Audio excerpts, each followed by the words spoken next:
इस वीडियो में मैं आपके साथ शेयर करूंगा कि एमडी कैट या बायोलॉजी से रिलेटेड कोई भी टेस्ट आप तैयार करने जा रहे हैं और इसमें आप टॉपिक डिस्कस कर रहे हैं बायोमॉलिक्यूल, उसका सब टॉपिक आप डिस्कस कर रहे हैं कार्बोहाइड्रेट, तो उसमें से इस पॉइंट पर एमसीक्यूज मस्ट आ रहा होता है और बहुत ही इंपॉर्टेंट और बहुत ही आसान एमसीक्यूज है।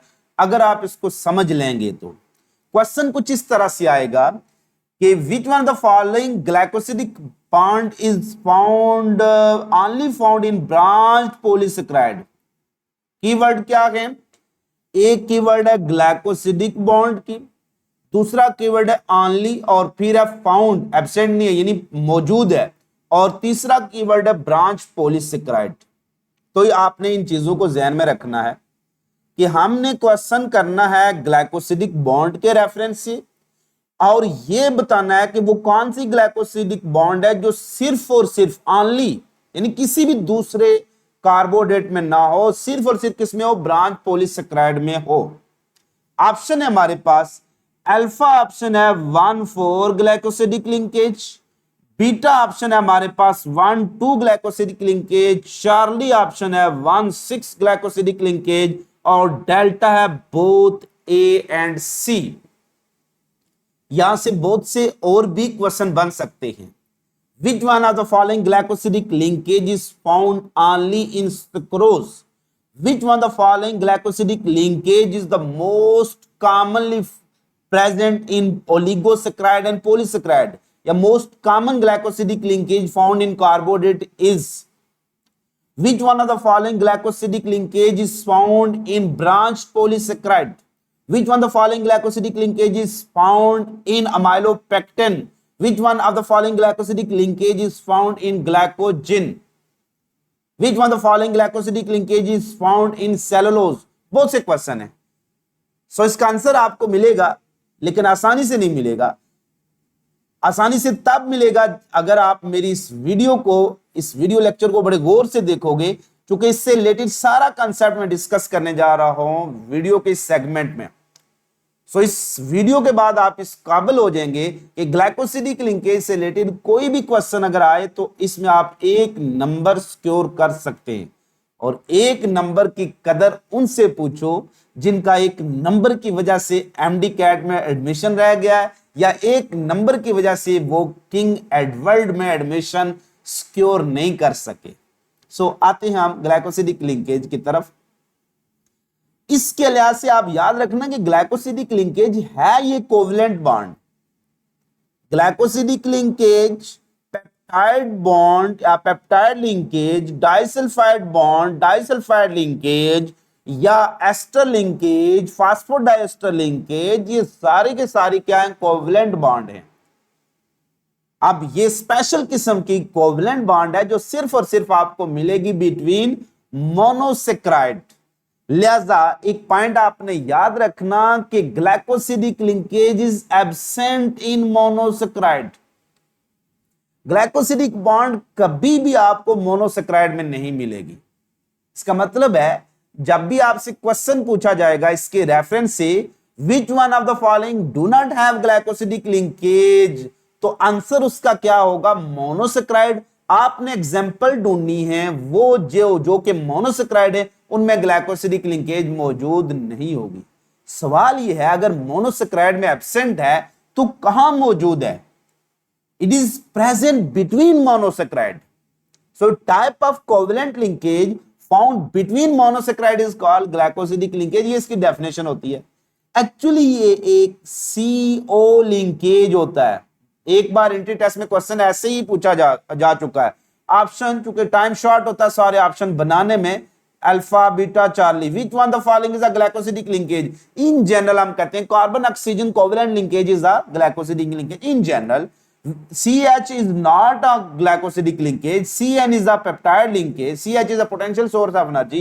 ये 3 बड़ी बॉन्डिंग है। इसके अलावा है POC एक फास्फोएस्टर लिंकेज है, COC जो होती है वो एक एस्टर लिंकेज होती है, इथर लिंकेज भी हो सकता है।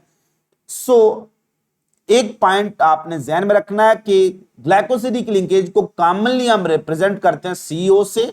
हर CO बॉन्ड को हम ग्लाइकोसिडिक लिंकेज नहीं कहेंगे अगर ये मौजूद किसके दरमियान है? बिटवीन मोनोसेक्राइड है तब इसको हम कहेंगे। So CO linkage between monosaccharide is referred as glycosidic linkage, but in monosaccharide is not referred as, वहां पर ये नॉर्मल कोवेलेंट बॉन्ड होगी।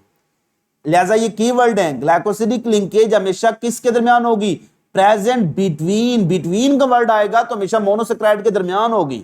दो ग्लूकोज के दरमियान हो सकती है, ग्लूकोज फ्रुक्टोज के दरमियान हो सकती है, इसी तरह से ग्लैक्टोज ग्लूकोज के दरमियान हो सकती है, होगी हमेशा मोनोसेक्राइड के दरमियान।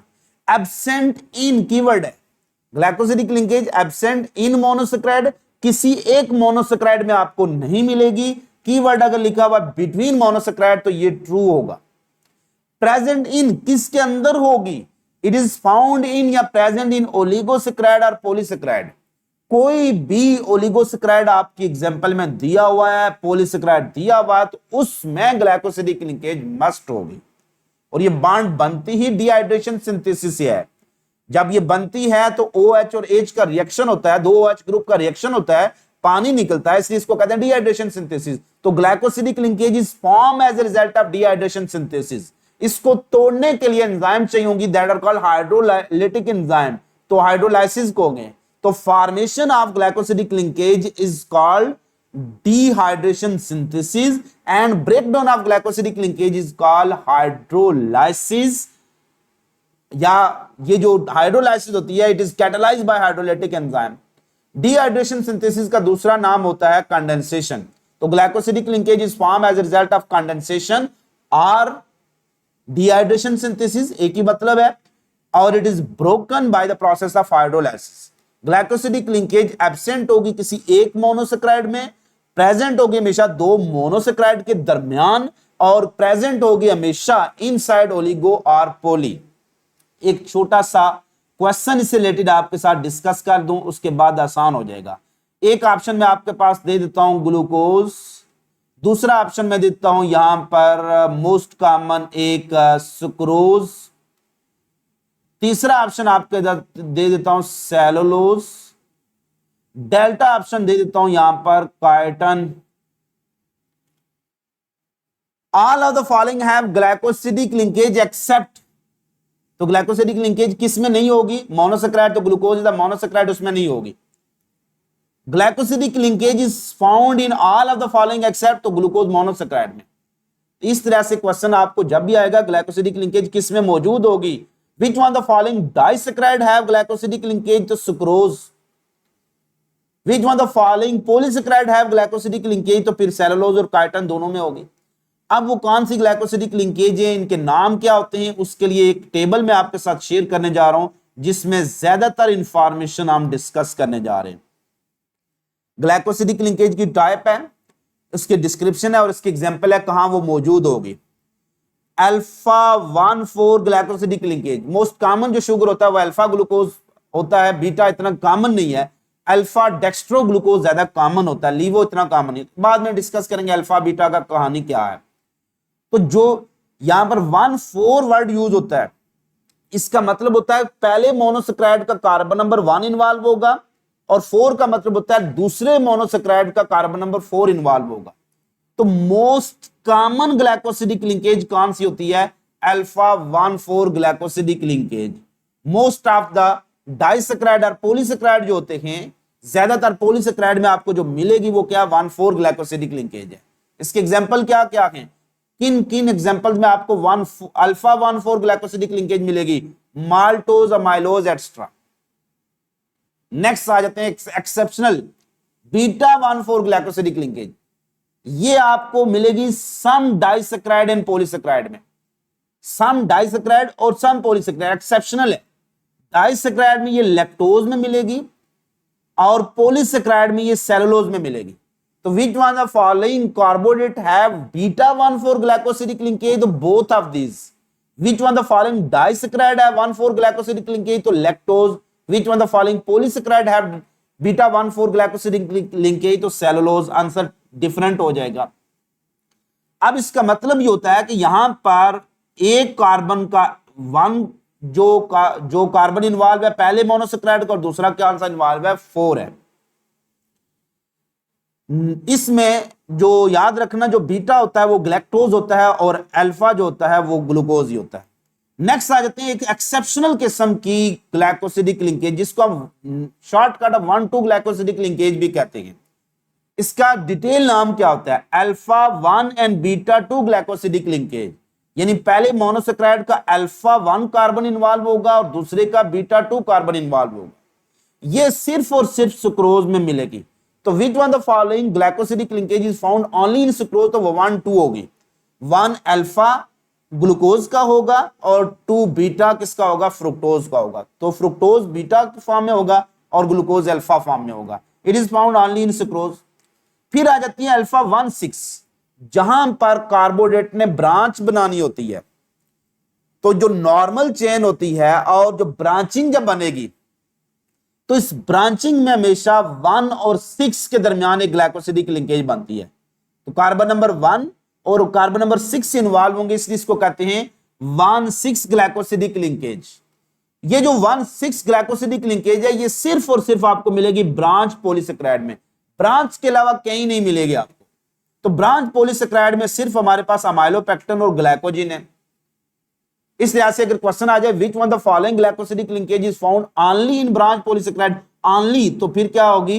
1,4 glycosidic linkage. Which one the following 1,6 glycosidic linkage, which glycosidic linkage is responsible for branching compact structure, तो वो 1,6 ही होगी। अब एक ब्रांच पॉलीसेकेराइड में एक नॉर्मल लीनियर चेन चल रही होती है, एक लीनियर चेन, और दरमियान में ब्रांच ऐसे लग जाती है।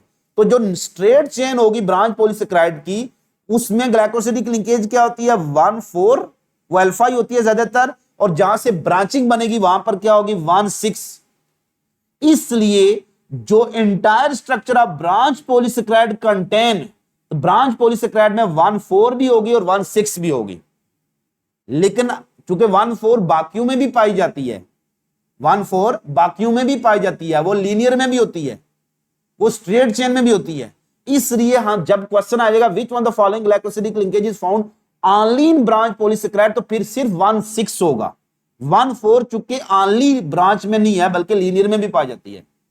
इसका मतलब है ऑल पॉलीसेकेराइड इधर दे आर लीनियर और branch, they must have 1,4 glycosidic linkage. लेकिन अगर वो ब्रांच है तो उनके पास 1,4 भी होगी और 1,6 भी होगी।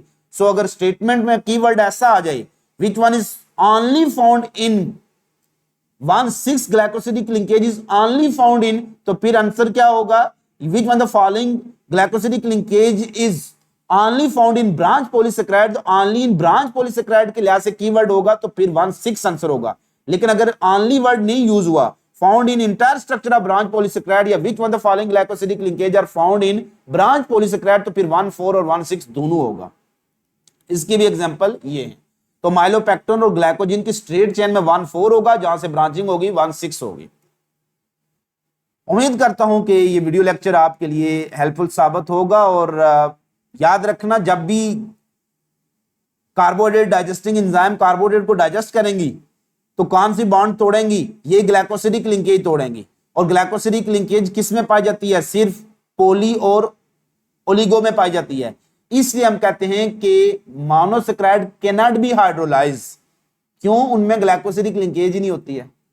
ऐसी सिंपल शुगर, एक शुगर में ग्लाइकोसिडिक लिंकेज नहीं होती है, दो मिलेंगे, जब दो मिल जाएंगे तो वो मोनो नहीं रहेंगे, फिर वो डाई बन जाएंगे। कुछ रहिएगा, कुछ रखिएगा, दुआ में याद रखिएगा।